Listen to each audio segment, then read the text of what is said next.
दोस्तों, धर्म, परंपरा आदि पर चर्चा करते हुए अक्सर हम सुनते हैं कि हमारे पितामह या हमारे नाना संस्कृत के विद्वान थे, दिव्यता से मंत्रोच्चार करते थे।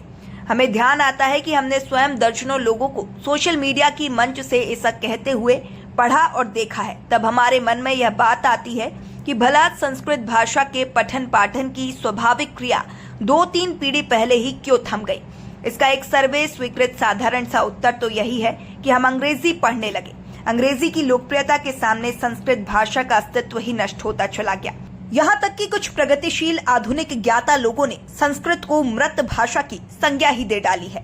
जब उन्होंने संस्कृत को मृत भाषा कहा, तब केवल उसके विकास रुक जाने की घोषणा नहीं की, बल्कि बड़े दर्द से उसकी हजारों वर्ष पुरानी अद्वितीय बौद्धिक संपदा और सतत नवकरणीय शक्ति को भी नकार दिया।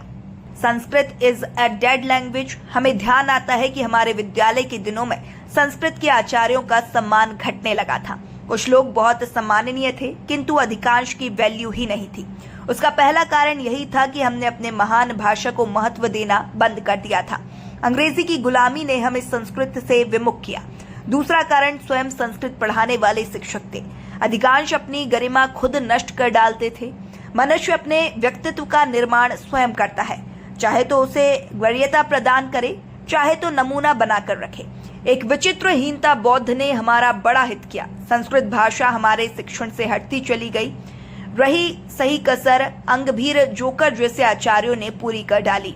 यह गति हिंदी की भी हुई। माँ दरिद्र होगी तो भला बेटी समृद्ध कैसे हो पाएगी। लगभग 40-50 वर्ष का कालखंड इस भाषा के लिए सबसे बड़ा था।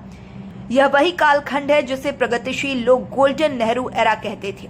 भारतीय समाज को भारतीयता से विमुख करने के चतुर्थ प्रयास इसी समय में हुए।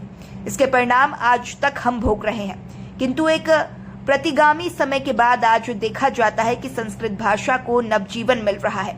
बड़ी संख्या में लोग इसे पढ़ना चाहते हैं। सबसे महत्वपूर्ण और सुखद यह है कि IIT से कंप्यूटर इंजीनियरिंग पढ़ने वाले मेधावी छात्र भी संस्कृत के स्कॉलर हो रहे हैं। हमारा मानना है कि आज के समय में वे इस भाषा के महान सेवक हैं।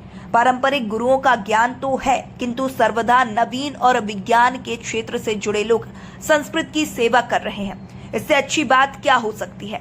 हमें आशा है कि लगभग 10,000 वर्ष का सत्य जो एक समय टूटने का संकेत कर चुका था, वो फिर से जीवित हो गया है। जयशंकर प्रसाद के शब्दों में कहा जाए तो संकीर्ण कगारों के नीचे सत झरने वे मेल चलने लगे हैं, जो अंततः इस विशाल नदी को स्रोत समृद्ध कर रहे हैं, जिसे हम संस्कृत कहते हैं। इस संसार की सबसे उदार, मन उड़त, धवल, निर्मल सूक्तियों की रचना भी संस्कृत भाषा से ही हुई है। यानी कि कहा जा सकता है कि संस्कृत भाषा प्राचीनता के साथ साथ अब नवीन छात्र जीवन को भी सृजित करने का कार्य कर रही है।